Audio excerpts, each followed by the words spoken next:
were there still boarding students when you started? Yes.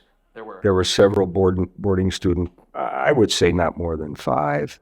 Okay. And what they did, as I remember, they went home on the weekends. They came in and stayed the week, living at Shaw Hall, eating downstairs with the priests, and they actually helped the nuns in the kitchen in serving the meals. Oh, did they? Yeah. Right. Yeah. Yeah. I think that probably took care of some of their tuition or room and board. Yeah. Wow. So you went as a freshman? Yes. I went as a freshman in 1954. 1954. And you you grew up on the south side? Yes. And did you go to St. Anthony's? No, St. Anthony's at that point did not have room for me. They were full. And there were openings at St. Ambrose, right across from Mercy. The building no longer stands, of course. Oh, that's where St. Ambrose was? Right across the street between 6th Avenue and Mercy. Okay. And it took up 2 or 3 blocks. Right. Yeah. Right. And it was 1st grade through 8th grade? Yes. Okay. That's where I met Frank Allen. Oh, really? Yeah. Yeah. Frank Allen is someone I would recommend you talk to. There's another, I thought, well, there's so many other people that Ted could get a hold of. Bill Gray. Do you know Bill Gray? No. Ron Gray's brother. Okay. Bill Gray is a city councilman, and he's running for office, and I had an opportunity to meet him after many years at the wedding we attended this weekend in Des Moines, and I thought, just in listening to him, he has a passion and a history. There were 8 children in his family from visitation, and all of them came to Dowling. Well, yeah, his sisters, of course, only those who were old enough.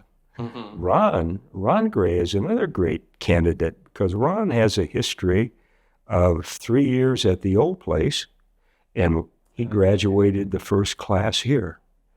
Yeah. As well as did my brother. I wasn't aware that Ron Gray was in my brother's class, Patrick's class. 1973 they graduated because we opened in 72. 50 years next year. Yeah. It goes quickly, doesn't it? Yeah. Just as you understand that in parenting. I do. Isn't that something? They grow up quick. They do. Would you take a bus to get to school? Yeah, I'd take a bus. I'd catch city bus. Yes, city bus down 9th Street, just straight down 9th Street. Get off at Dowling, and I lived on the far south side, next to the fort, for most of my young life. Mm-hmm. When we were about 14 or so, I think that's about right. We moved down to Park Avenue, and my father had a bar on Park Avenue. Is that still there? Is that the bar? The building still stands. Does it? Yeah. It's still there. Yeah. And is it it's a different tavern or bar now? Am I remembering that? Ted, I couldn't answer that. I have been told that it is a bar and grill, and it has been expanded. It used to be half of a garage and my dad's tavern. Is that right? And now it's bar and grill. Yeah, right. Was there a thought of going to Lincoln? Well, as a matter of fact, my dad said to me, here's a good story. This is a good story.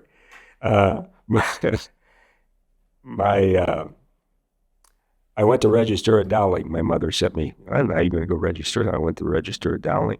So I came back and I said, well, I didn't register because they need $125 for my locker and some fees and tuition.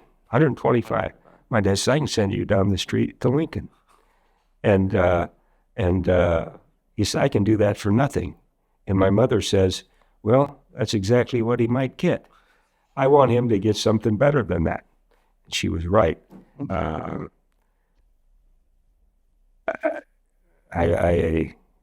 glad she made that decision. Yeah, right.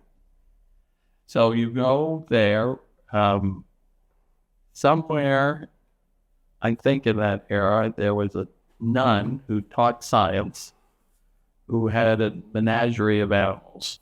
Does that sound familiar? A monkey? A monkey? Oh, gee.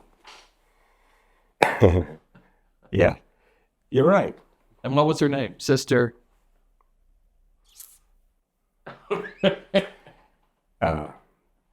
Perhaps it will come to me. Okay.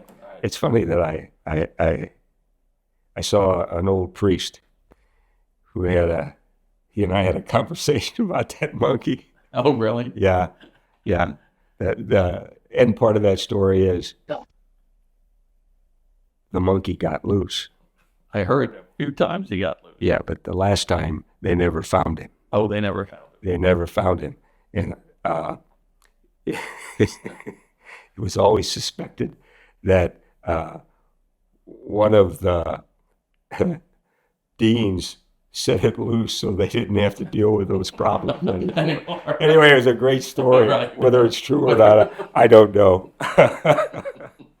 So we were in grieving whether you liked that monkey or not for quite a while. Right. Did it feel? It had to have felt like a college campus in some perspective. In what sense? Multiple buildings, that kind of Yes. thing. Yes. It did. I always thought it resembled a college campus because we were challenged there. I had some excellent teachers at the old Dowling, and it was really I felt a no-nonsense education. That had a great deal of influence on the way I taught later. I mean, we're here, we're a business-like atmosphere. We have high expectations, and we're going to have low tolerances, and we're going to be all honest with each other. And this is what I expect from you. And if you need something, you let me know.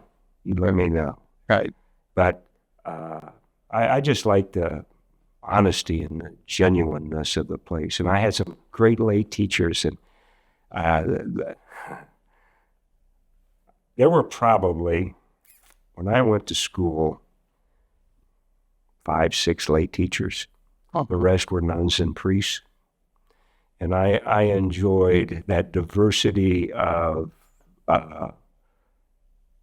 religion and common sense, practicality of men who just came back from the service. And there was a great balance between this is the world of reality, this is the world of the spiritual and what we can be. Right. Al DeMarco, George Cadell, great men. Right. Both of them had been in the Marine Corps. So And been through the war. Yeah. They were a great influence. And Al DeMarco was my football coach. Right. Yeah. He later, George Cadero and Al DeMarco, both of those men became godparents to 2 of our children. Did they really? Yeah. And did you have them in the classroom? And so what did Coach DeMarco teach? Well, when he taught business, and George taught business, when I had George, he was teaching mechanical drawing down in the basement of Kubal Hall. And That place was a fire trap.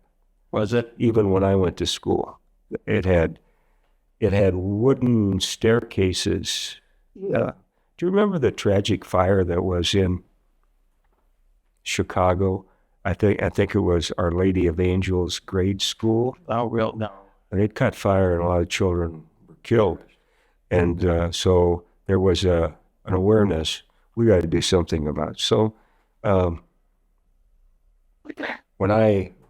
first year I went back there, they renovated it and they put new stairs in.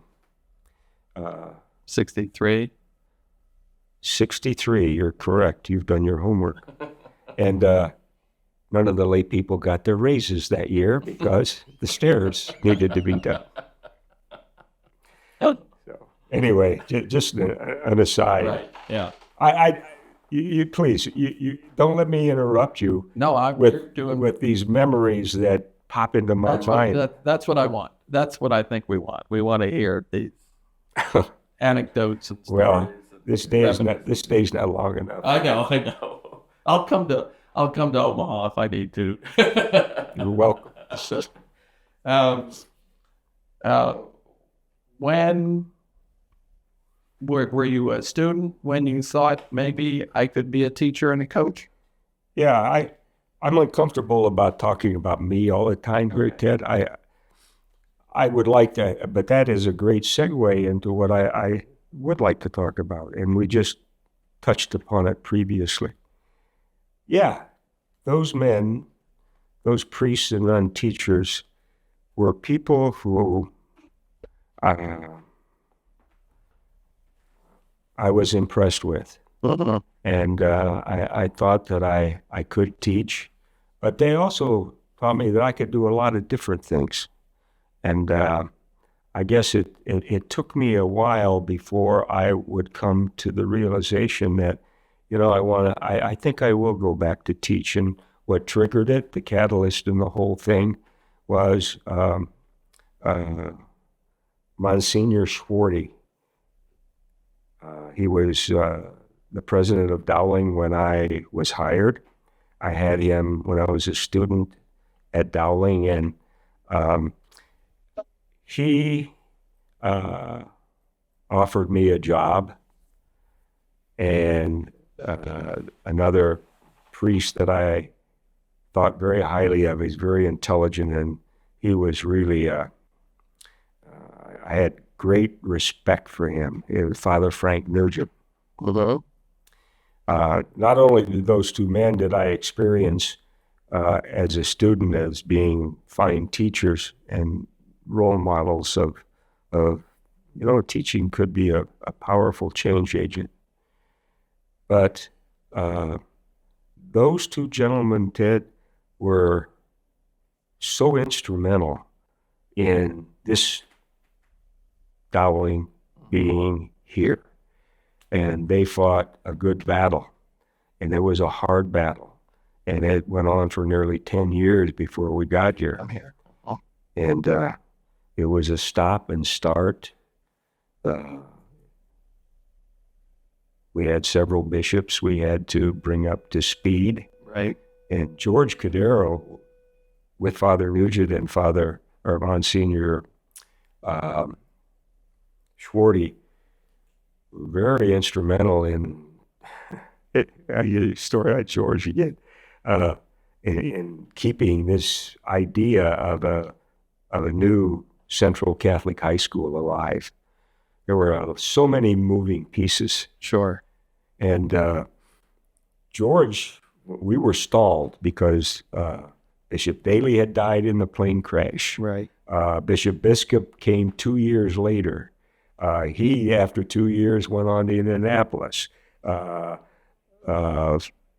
Then I think it was, Daly, Bishop, Bishop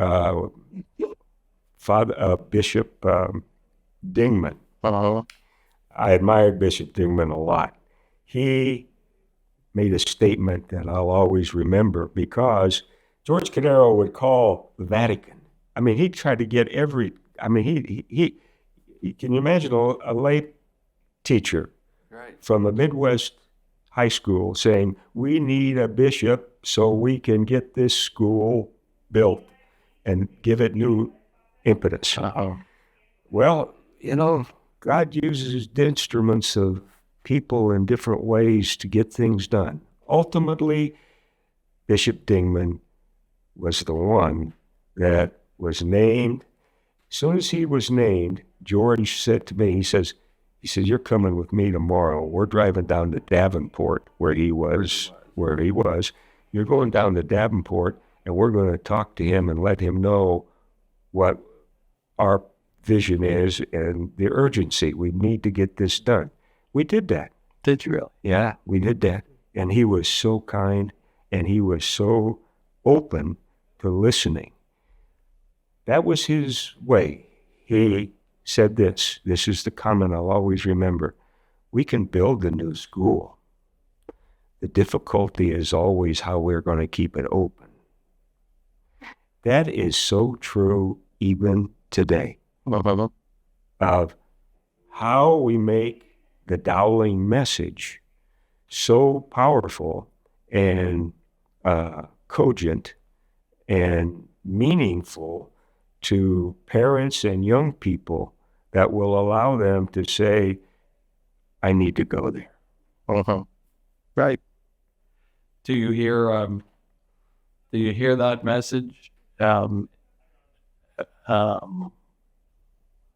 well communicated now?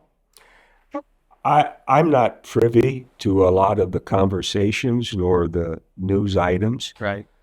I believe it is. Mm-hmm. I talked to Father Hess a few weeks ago. Apparently good things are happening here. I have recently had several grandchildren go through here. I still have a grandson here. I always hear good things about Dowling, but it will be a battle always to make sure that the message, the good news, is communicated in such a way that the total picture of Dowling is embraced. Mm-hmm. And it's interesting. You say it'll always be. In 1933,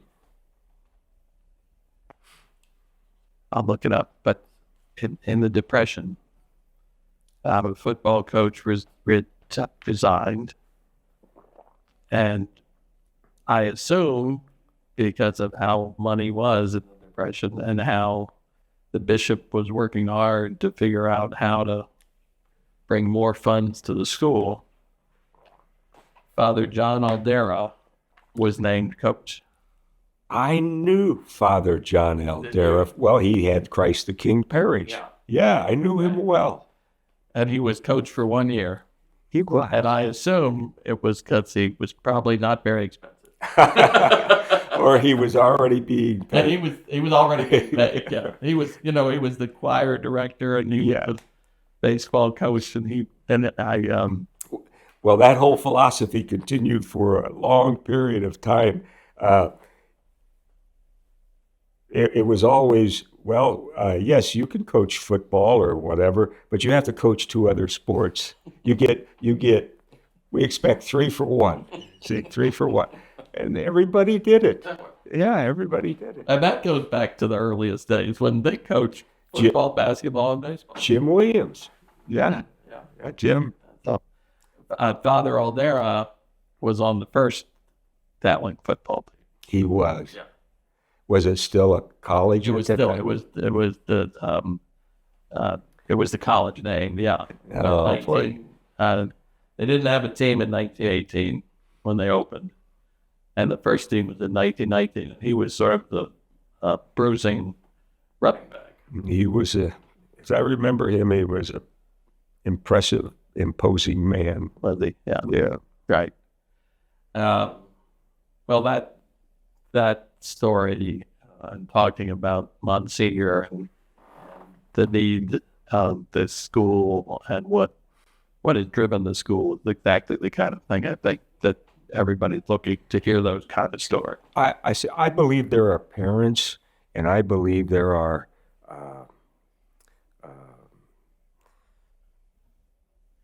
even non-Catholic people who want the best for their children. And they know that that is all rooted in faith. And it's rooted in a sense of faith and a form of this discipline that's akin to discipleship. The most powerful thing Dowling has going for it is a sense of community. You know, we're all in this together. This is who we are. We can fuss about the marginal things, but what's really important to teach our children and to expect them to face in the world that is out there. Oh. The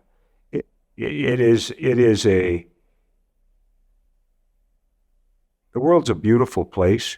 It's also dangerous, and we got to tell them the truth. In fact, Monsignor, he was very straightforward and simple. He said, well, you know what we do here? Just tell them the truth and lead them to God. That's all he said. That's it. Tell them the truth and lead them to God. I thought, you know, I'm just turned 23 years old, and I'm thinking, I hope I know a body of truth that I can communicate. Is it a little intimidating when you come back to your campus and Oh, yeah. hear all these 14, 15, 16, 17-year-olds in front of you? Yeah. Well, the seniors were only, I was only 4 years older than the seniors. No, yeah, but it didn't take long. You know, it's like, well, this is what we expect, and I'm going to hold you to this. Yeah. Yeah. Yeah. No, I have great relationship with so many of my old students now that it is a blessing. I have my own family, but I have a Dowling family that will never leave me. That's great. Yeah.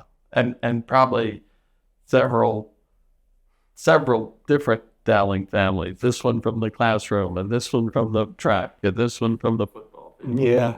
That kind of thing too. Yeah. I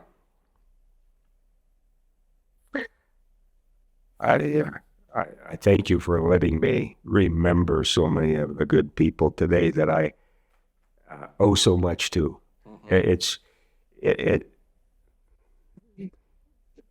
Dowling has been built by people who have a sense of the spiritual and the sense of this is the right thing to do. Let's do the best we can to make this happen. And all of the coaches, you know, I admire these people so much, and I learn so much from them. My coach, Al DeMarco, George Cadero, which I mentioned already, Jim Williams, Ed Flynn,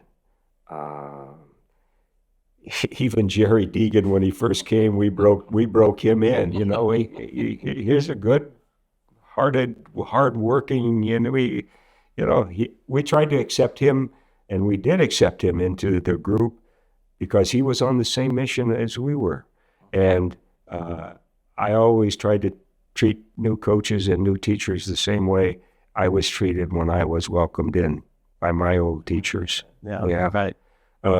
Those men are the ones that I see as cornerstones and part of the brick and mortar as I walk up. I know you walk up. There was a story in here where you said Coach DeMarco taught you to be a man. Yeah. Talk a little bit about the lessons that he was able to impart to people.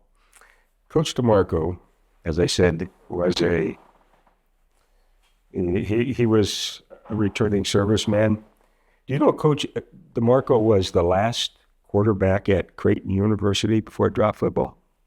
I knew he went for a year. But, Do you know who his coach was at Creighton? No. Skip Pelrang, who left Creighton, went out to Boys Town. Oh, is that right? Yeah. Skip Pelrang became coach out of Boys Town for years and years and years. And I was surprised to see, oh, well, here's an old Dowling person going out, and now I have a connection to a connection to a connection. Isn't that amazing? And after the war, Al went to Iowa, where he met his wife, Mitzi. And Al had a great career at Iowa. But Al was so honest, and he was just a hard worker. And the way he treated people, he wasn't old school, but he was kind and understanding. And he knew football from the time of leather helmets. So we had a lot of change happen when Al became coach. And what I just noticed about Al was he was fair to everyone. He was very fair. What I always appreciated about Al is when Jim took over after Al. Al welcomed Jim. Jim welcomed Al. Those two were a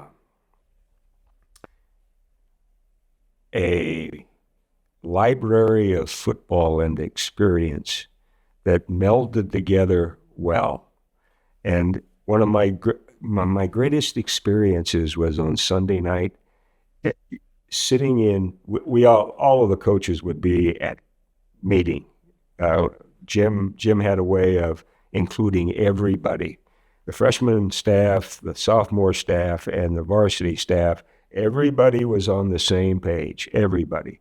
Jim was highly organized, and ideally, you could take a freshman at the end of the year and plug him into any one of those, because we talked the same language. They knew what a 24 trap was at freshman level as the senior level. And they did that year after year after year, same rules and everything. Yeah. We were given some flexibility, but Al, when Jim came, he was all in. And Jim was all in on Al. And I used to like to watch those two fuss with chalk on the board, And some of those coaches' meetings were, everybody had a chance to say something. It made make a difference. And, that's the way Jim coached. And we got to do that for 12 years together, all of us. And we had some of our best teams during that period. They did. Yeah. So I was up until the time Tom Wilson came. Of course, I keep telling Tom that too. Yeah, one of the greatest things Tom did is he hired Jim. Jim became part of the program. So, again, as I said, we're all in this together, and whatever role we play, it's an honor. It is. Your junior year, you all beat Elam, and were the Catholic state champions. Yes. Dowling hadn't always been a champion. What did that send a message? Was that the start, or was the start? What year? What year did you mention? 56. 56. Ted, I don't remember it that way. Yeah. You don't? Yeah. No, what I remember is probably closer to 68. Yeah. After you beat Roosevelt. Roosevelt had beat Dowling. 18 years in a row or something. And Are you referring to the game over at East when we played Roosevelt at East in the afternoon? could be, yeah. And you snapped that long streak. Yes. And actually, that was what Roosevelt said, we're not going to play anymore. All that. Yeah. That was a difficult time for us. If you remember our previous conversations, our football ascendance took place at the same time. We're trying to build a new school. One overlays on the other. It was always my perspective that God sent Jim Williams in our direction. He was reluctant to come. Was he? George Cadero again. And Father Nugent convinced Jim to come. He was nervous about what? Jim was not well, sure. I mean, he has a successful program in Audubon. And you want to come to a school that, you look at the place. It's old. It's run down, and we don't have the facility. He's got better things there. Yeah. You'd have to ask Jim about that. Yeah. That aha moment, or that moment in which he said, "I think we should pick up and go." Right. As an aside to that, I went to Loris, and I used to listen to the radio on Friday nights, and I'd hear them always talk about this team in East Dubuque that was winning, and they were winning big. And they'd say, and the coach is Jim Williams. Again, it's just this. There's something. It's a connection that you say, well, how'd that happen? That you became friends after all those years. Isn't that something? It is. Yeah. It is. Yeah. In any regard, that time of trying to build a new school and our ascendancy in football, I believe that we would not have built a new school if we had not had the success in football. And I'll tell you why. Okay. And again, I refer back to a mentor of mine, Monsignor Schwarty. Every year, Monsignor Schwarty he was AD my first year as a freshman. Okay. And I always remember him. He got up and he said this. He said, the only catechism or Bible some people will ever read will be Dowling inscribed on a letter jacket or written about in the sports pages. Wear the name well. Well, I will tell you, as you have read, as we ascended, we got a lot of press. You did. And some of it was good, some of it was misunderstood, but it was always in our mind the best we could give to our kids while respecting the game and demonstrating the principles of Dowling High School.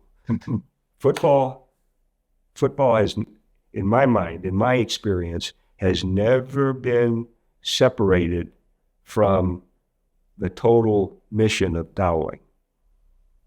And I don't think it should be. And I don't think the band should be. And I don't think the debate should be. Do you know how many debate championships we had? Oh, dozens. Dozens. Yeah. Do you know who started that? Well, Father Acrea eventually was. He's the one. Yeah. He worked just as hard with those kids to create a championship idea. But the trouble is, they never wrote about them in the sports pages, did they? No. All right. So Monsignor Schwarty was pretty media savvy back then, wasn't he? He was. Yeah. So they picked the right man at the right time, And Jim said yes, and nobody looked back. And we And you won. we gave kids an experience that they still get teary-eyed over. And it's a matter of pride. And that's why it's so important to have Tom here now. Tom has lifted it to even a higher level. And you know what? Here's what people believe. People believe, if they're that good in football, I wonder what else they're good at. I should talk to somebody about that. Yeah. Isn't that true? Yeah. Yeah. Yeah. Well, that's where the name is bring to. I'm done most of my research through the newspapers. But the newspapers write about the coach and those that score the points, and every now and then a defensive lineman or a linebacker or an offensive guard.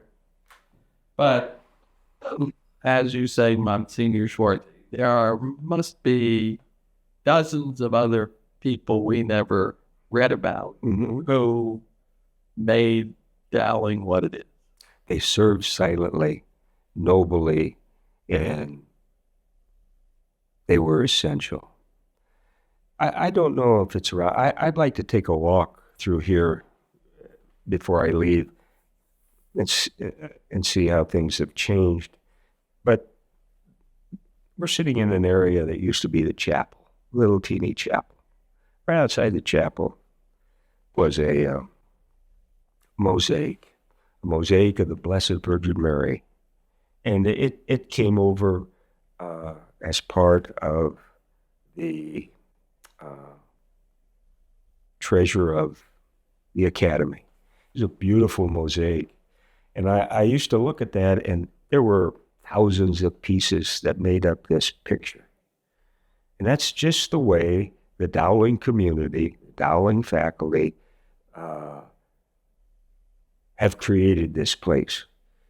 And if you take out one little piece, it ruins the whole picture, doesn't it? It's marred. Whether it's in the face of the Virgin, or if it's down in the corner, it's marred. Everybody, every parent who has contributed time, their resources, their hopes into Dowling is part of that mosaic. And you take out that one sense of it's done. Yeah. Right. Yeah. And that's all.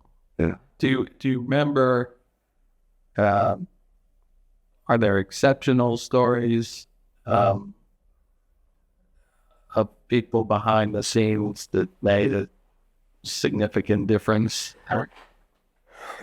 And you tell great stories about the move. I'll tell you, it's Bob Trusty.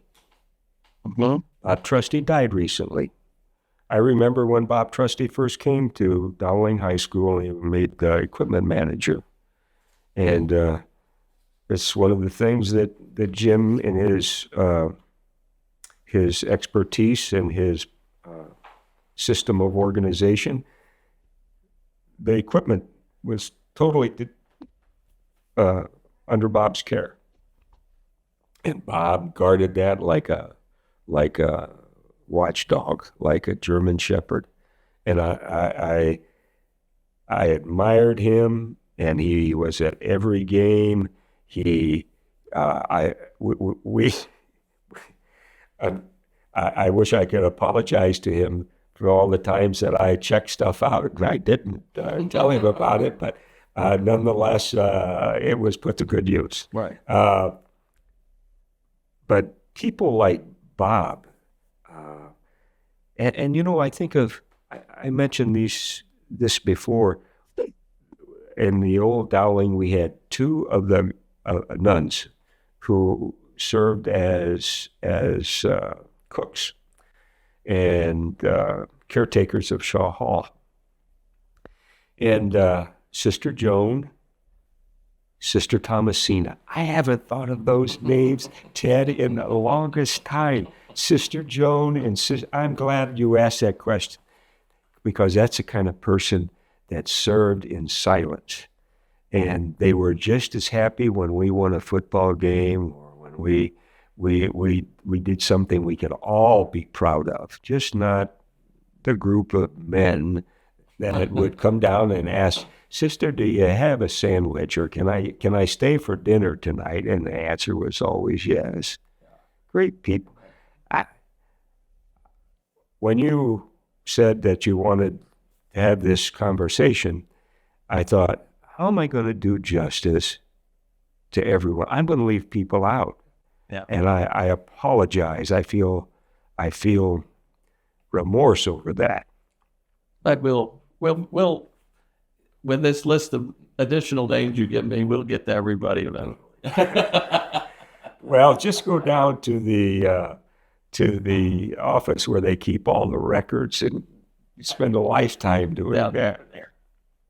So we've talked about a couple times this game against Roosevelt and this kick return and pile up on the 1 yard line. And I didn't realize until I looked again that was the start of your win streak, was that game.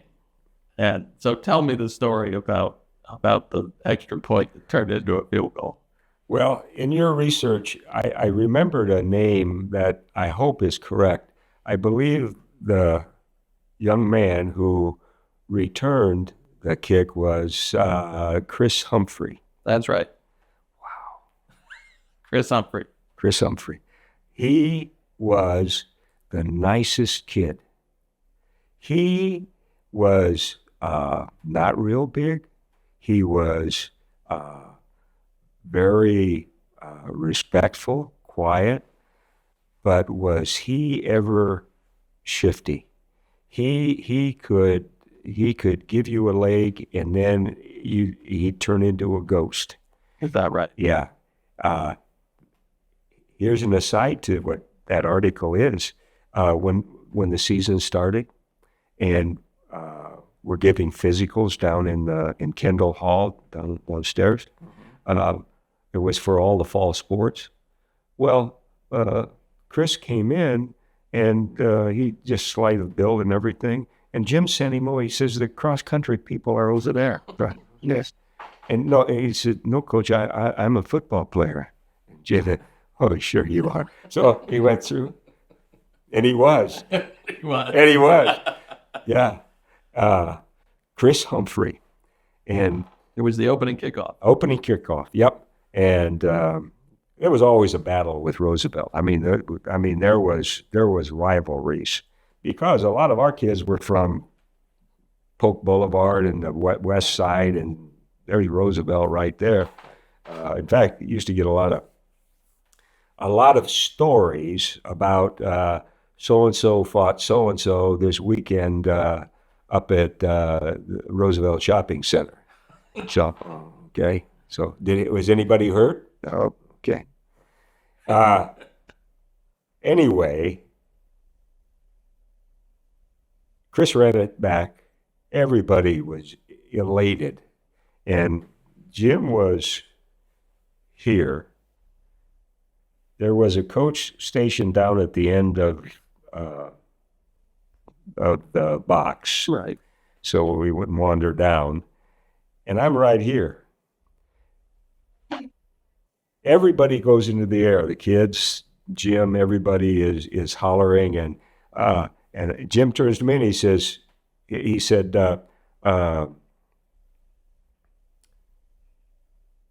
extra point.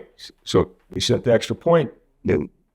And then I'm thinking, well, wait a minute. We're on this hash mark way over here. I said, they've misplaced the ball. So, and it's a severe angle. Sure. Yeah, and we made it. He made it. Yeah. I always wondered, that coach way down there, that's who Jim was looking at. And when everybody realized what had happened, because they said 3 points, or 3 points went up, I thought, oh, this is not going to turn out well. And, Jim at first rankled, and everybody we were all chagrined about the thing. Sure. But Jim had some words for us. You won the game at least. We won. Yeah. We won. You talked briefly about rivalry there.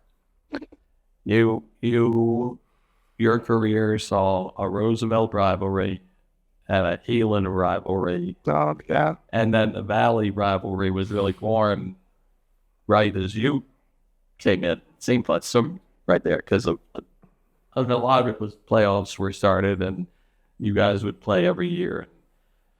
But of those, talk about each of those three. You've mentioned Roosevelt, but tell me about Heelan. Heelan.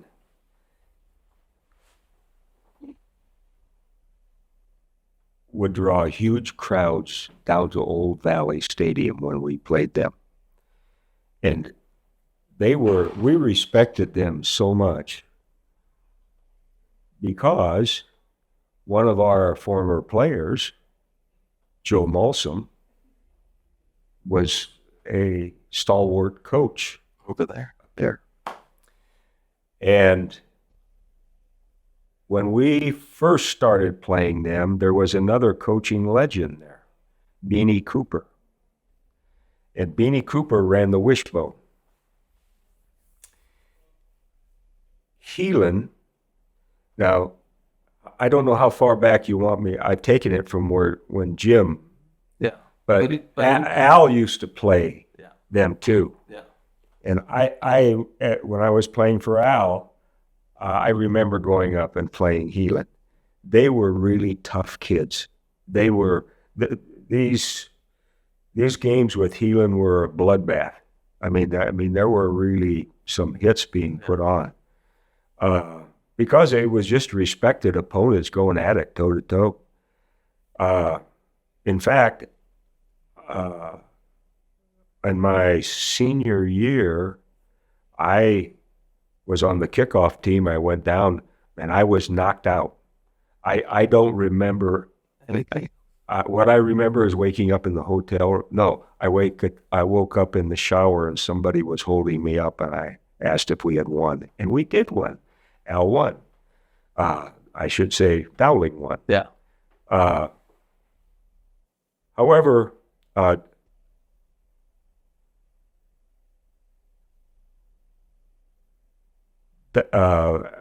from about the middle 50s until when Al retired, Heelan got the best of us. Mm-hmm. And it wasn't pretty. Yeah. And that was probably one of the reasons that, in fact, I know it's one of the reasons the last game Al coached against Heelan was a blowout. When not close. Yeah.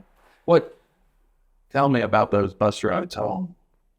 If you win, it's the greatest experience in the world. If you lose, it's like going to a funeral. Yeah. And that was a long drive. Long drive. Yeah. Long drive. And there was Sister Clemenza. Sister Clemenza began driving the bus much later than that. Yeah. In the 70s, maybe, or when we opened the new place. when you opened here. Yeah. Right. Sister Clemenza, I'm glad you mentioned Sister Clemenza, because I've alluded to them, and I want to mention other people that are part of that whole Dowling mosaic. Sister Clemenza and the whole BVM community.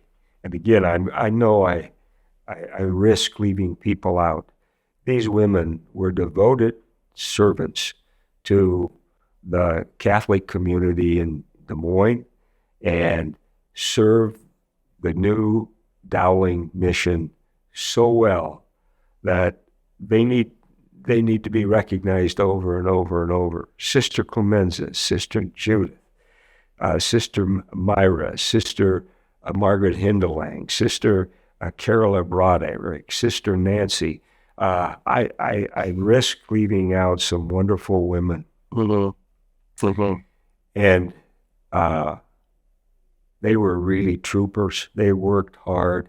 They were all in on Dowling when the decision was made. Okay. No. Yeah. there were so many ideas of what the vision of Catholic education was going to be in Des Moines that at one time it was bandied about, I have heard way back when, that, well, we're all going to go over to Grand Avenue and we're going to build, use the facility there. I mean, well, the Academy in 1962 or 3 had a 1 point something million addition put on it. But then it became a problem of access and availability to all the other programs of combining it. And then Bishop Biscup purchased the land out here. And that's when the whole thing started to look to merging. Yeah.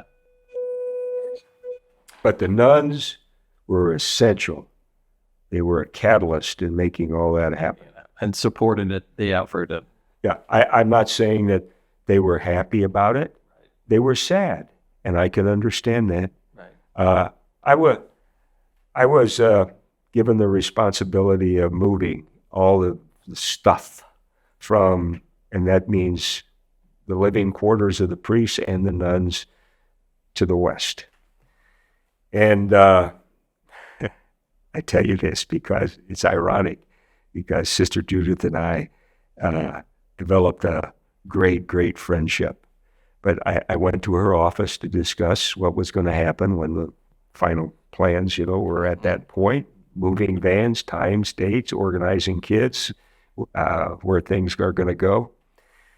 I did not communicate that very well. And she said, Mr. Nizzi, you may leave my office. And I often brought that up to her. And Mr. Nizzi, you may leave my office.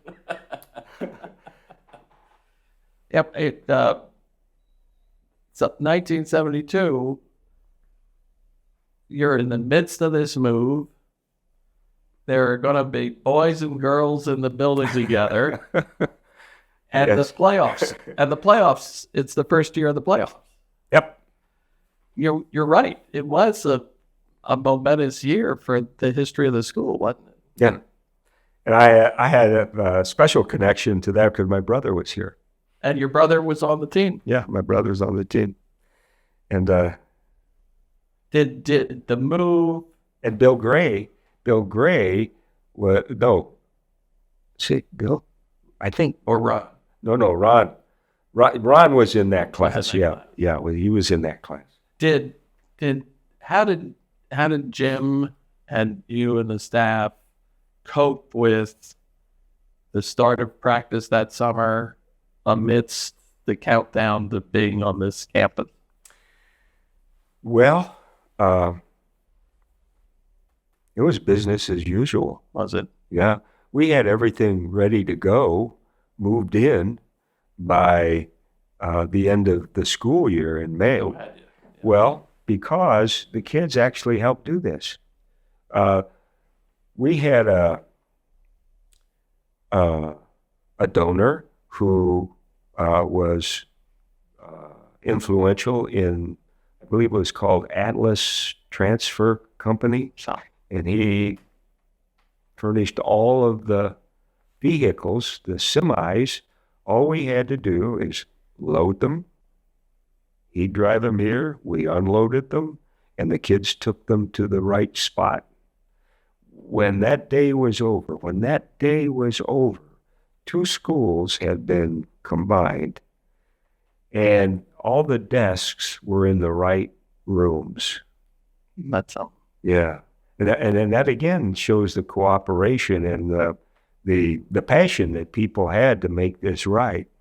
Yeah. During the summer is when we're concentrated on moving the faculty, the priests, into where they presently are housed, and the nuns. In fact, I drove by it today on my way here on Grand Avenue. Those apartment houses over there on Grand. Right. Right off of 63rd. No. Anyway, Right. That's right. near Sacred Heart. Yeah. Right. So then you get into that football season, undefeated,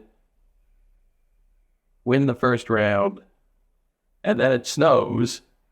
The game was going to be here at Dredig, and you end up at Kinnick Stadium. I think the first game on artificial turf. Mhm. Did that cause problems? Did it?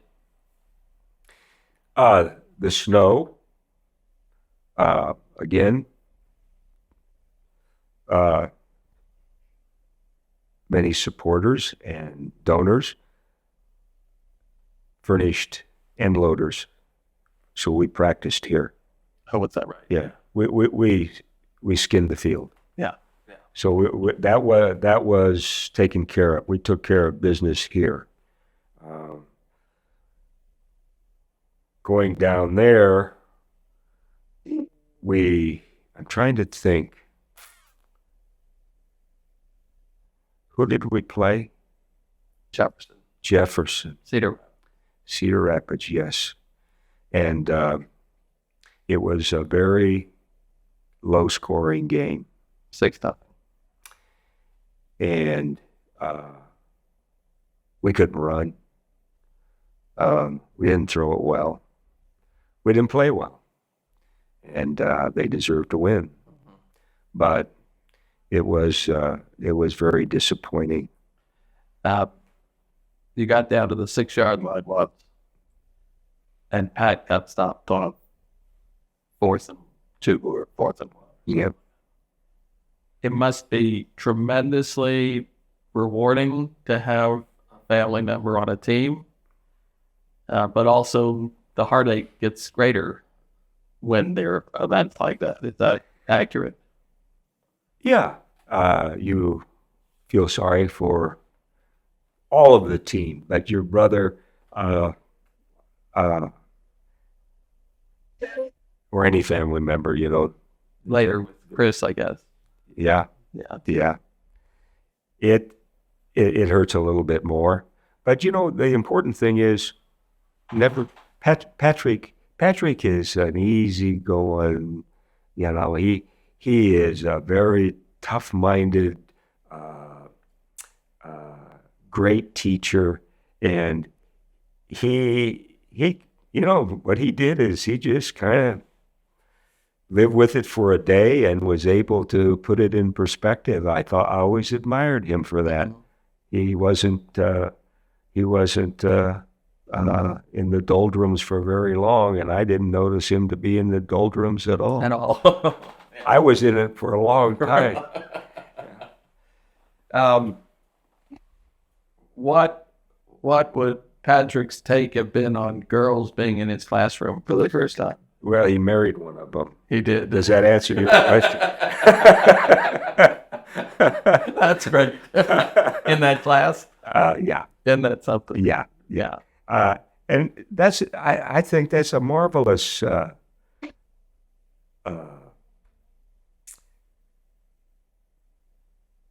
story told so many times about Dowling. It could probably be told about a lot of co-ed high schools. Sure. But again, given the family tradition here and everything Dowling's got going for it, gosh, you got two people who really can celebrate together, which is so important. When you have something great in your life, if you have somebody to share it with, that's the important thing. And that's what happens at Dowling, And when there are times that we are sad, there are times to cry together. Mm-hmm. I think there's an old saying, a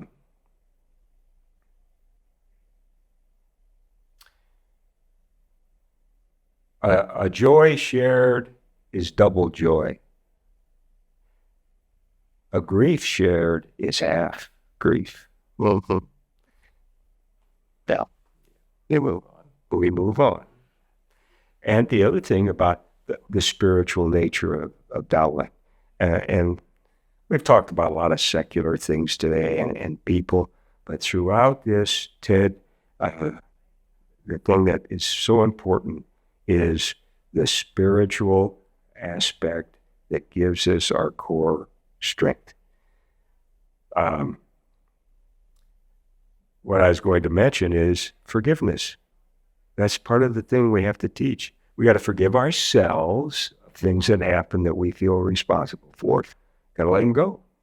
Or we have to forgive others and make amends as best we can, and we move on. Mm-hmm. Yeah. You know, Dowling is hanging all over the place. Well, there is one right there, the Dowling crest. And those words exemplify what Dowling is and what it can be to a great extent. Fides sapientia veritas. We put it on our clothing, hangs in the gym, hangs all over the halls. It is a reminder, and I always thought there should be something else there. I always thought there should be the word fortitudo, courage, because courage makes faith, wisdom, and truth come alive. Courage puts on work clothes, puts on hard hats, and courage fusses around, forgives, and it really is a catalyst for those. Mm-hmm. You know, any high school can give a diploma, any high school. But you aren't going to find too many high schools who invite their students to carry on a conversation with the creator of the universe. I mean, that, and in fact, there are some who say that's unlawful. They are wrong, because that is why people excel.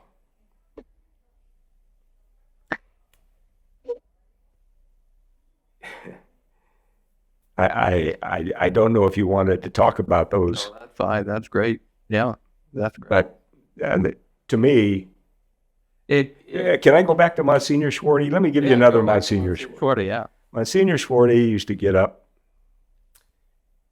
in front of the student body again, talk about athletics and things, but this one was more of a mission statement. He'd get up and he'd say, before you were born, were all these boys, and they'd go dead silent. Before you were born, all your parents wanted was a healthy child. But God wanted you. And that's the mission of Dowling High School, is to help our young people discover, put them on the journey.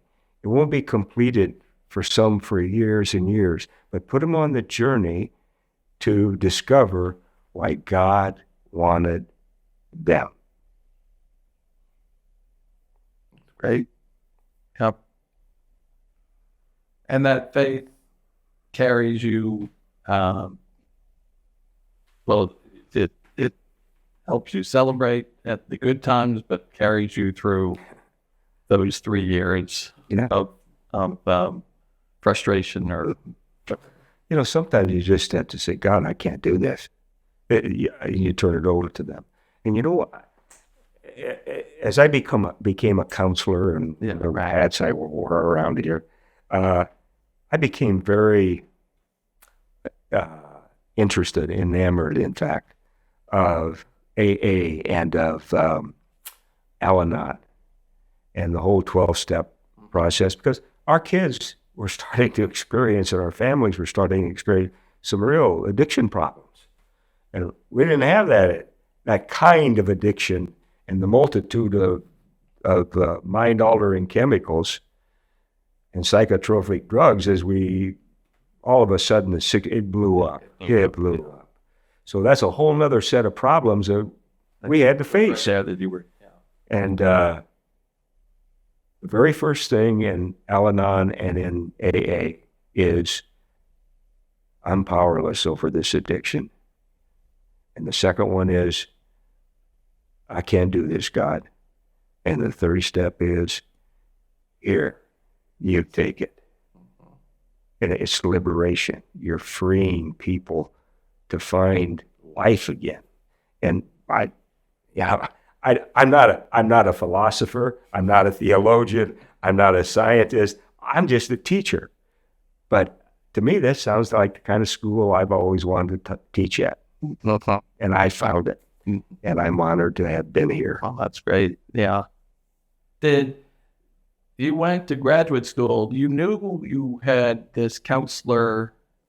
Did you have a vision of being a counselor, or was grad school just to be a better teacher? No, grad school was about being a better history teacher. Better history. I was a history teacher. I gotcha. Yeah.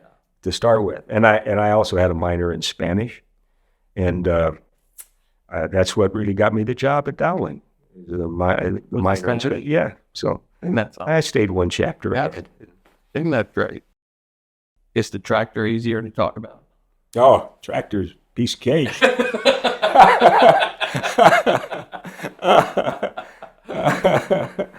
Tell me what happened. And I'm not so sure I like you knowing all these intricacies. it's funny what you can find. Holy cow. I thought the internet was bad and you just use newspaper items. The internet helped me find. I could just type in Bob Nizzi, 1975, Des Moines. Really? And it was Never looked at any of this stuff. There's a website called newspapers.com. Okay. And you have to pay. And I started it for my own family genealogy. I started using it for that. And then when I realized there's no record of Dowling football written down anywhere, I went back all the way to the beginning, and I've written down every score. Wow. From 1919. I admire that. I'd like to see your finished work. I'll send you something. Thank you. But were you on the tractor? Were you behind the tractor? No, there was a flat tire. I drove into the shop right at lunch with a flat tire, and I got off of the tractor, and I stepped. It was still running, and I stepped in front of it,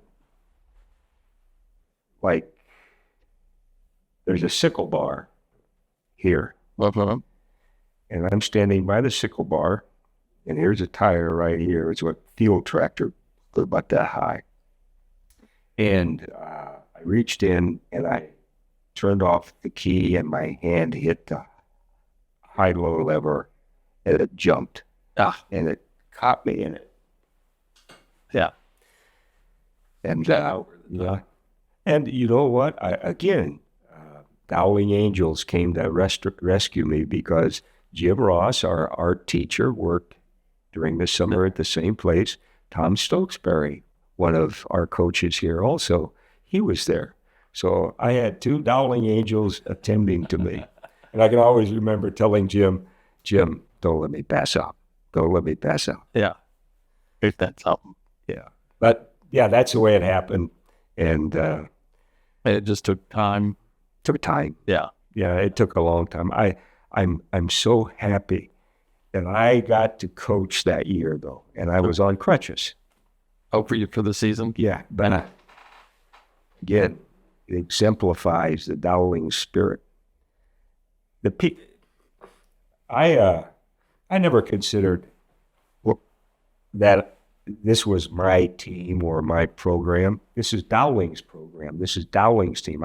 I'm simply stepping in, and I get to speak a bit. I get to explain what happened and set a vision for what I hope would be further success. The people who were really responsible for everything that year of our success were the assistant coaches. They were John Hayes. They were Ed Flynn, Donnie Morrow. Donnie Morrow is one of the most loyal, steadfast Dowling heroes that I can possibly think of. Donnie, Tom Stokesbury, Mike Skoglin. they all stepped in, and they carried the load while I just kind of hobbled around. It's their program. It's our program. It's the community's program, and we're just doing our job the best we could, and best I could is hobble around. Yeah. Did you,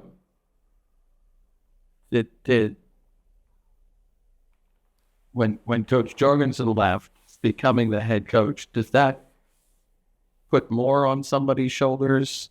Or as Dowling, as you just said, it's our program and you have faith in everybody around you? Yeah. I never sought the job. I never expected them to ask me to do that. But there was a need for a healing and a redefinition of what we were all about, and I thought I could do that.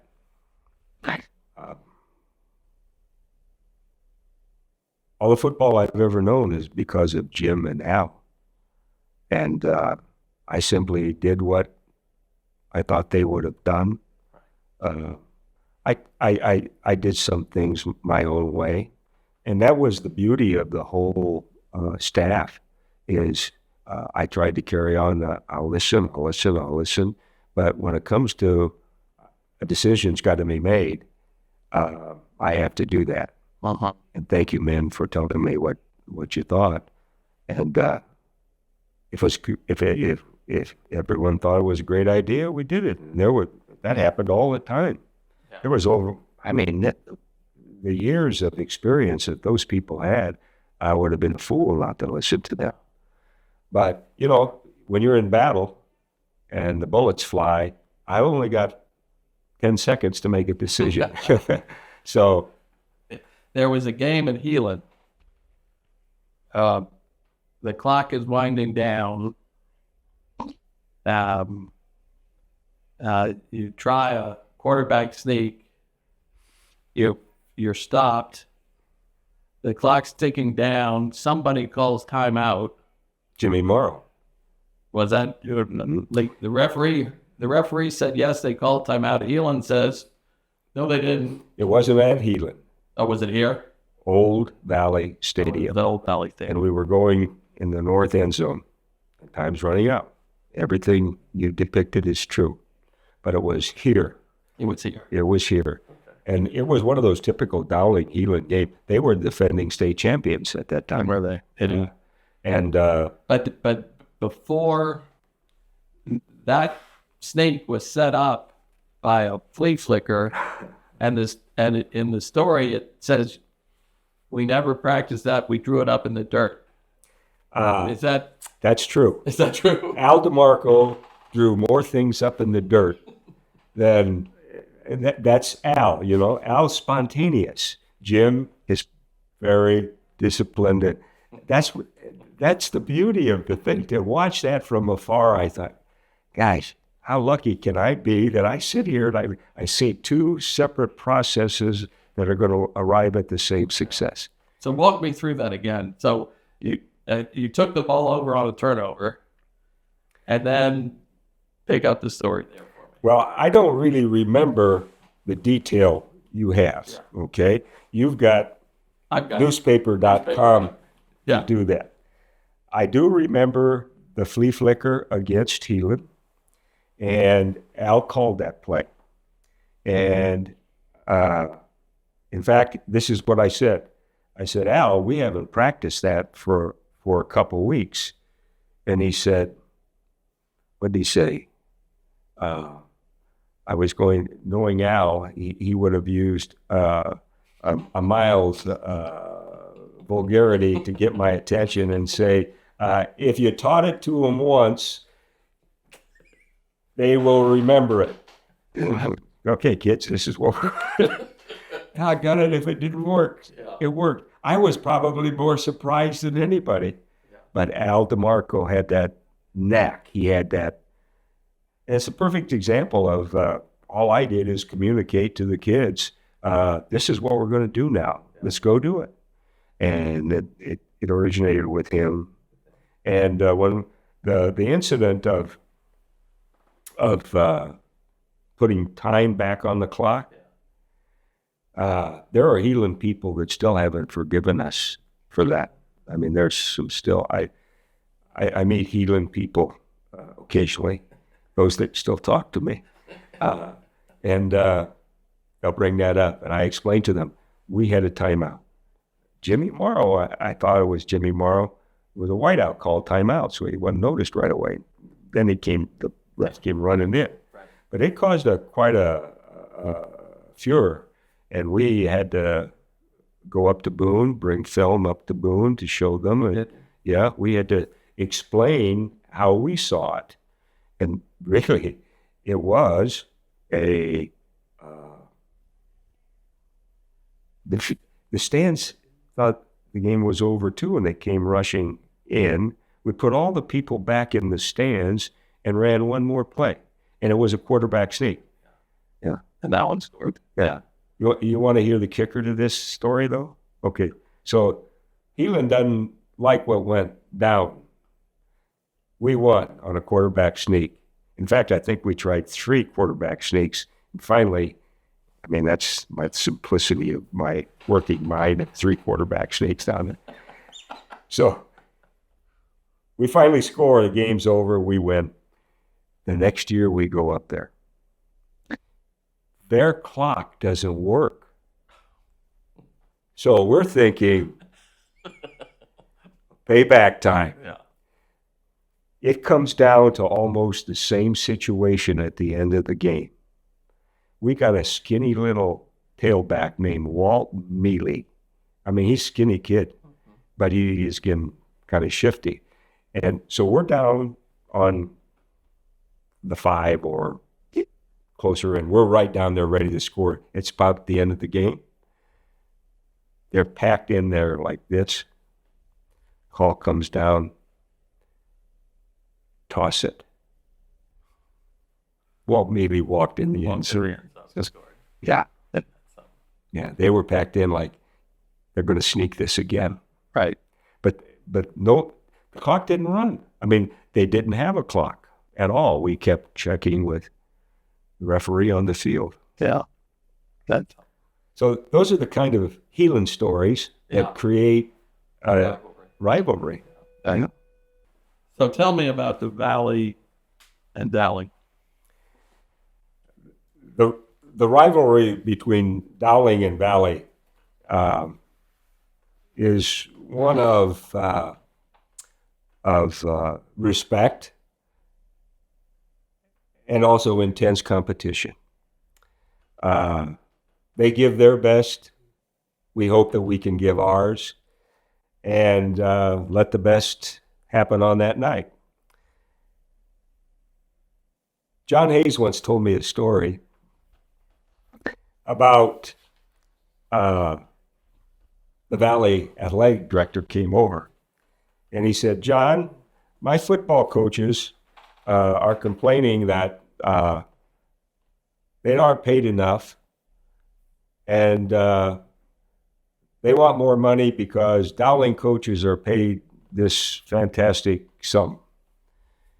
And I need to show them what Dowling coaches get so we can try to meet it." Well, John pulled out the schedule and he said, "This is how our coaches are paid." The athletic director from Valley looked at it and he said, "I don't need to ask any more questions. I need to go back and tell them they need to work harder." Well, that's another case of somebody making indiscriminate charges, and then that's just another example. I'll give you an example. The best response I ever found to that. People say, "Well, you recruit. And I tell them, you know what? I don't recruit. I evangelize. we offer people some good news that is exemplified on the football field and is exemplified in every other thing that we do. We don't have to pay people to come to Dowling. We just give them a chance to experience it. Okay. This is Cincinnati Moeller, De La Salle in Los Angeles. We can keep Heelan, probably earlier than Heelan with the Assumption and Davenport. There's a history of Catholic schools winning. Tell me what is behind that. That is very insightful on your part, Tip.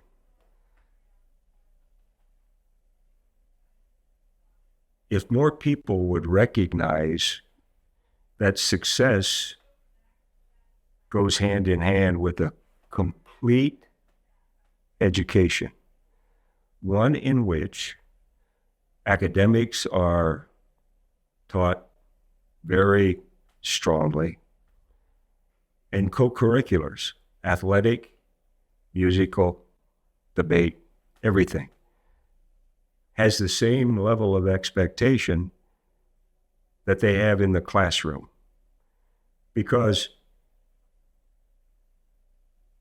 football is nothing more than a 100-yard classroom, taught because young men are motivated to be there. A successful process is put in place. And in that process is a sense of what we do here is not about violence. It's not about revenge. It's about redemption. It's about redemption and of doing the best we can, forgiving ourselves for mistakes. And when we fail, we pick each other up. And that's where the idea of some call it team, some call it family. Here we call it love.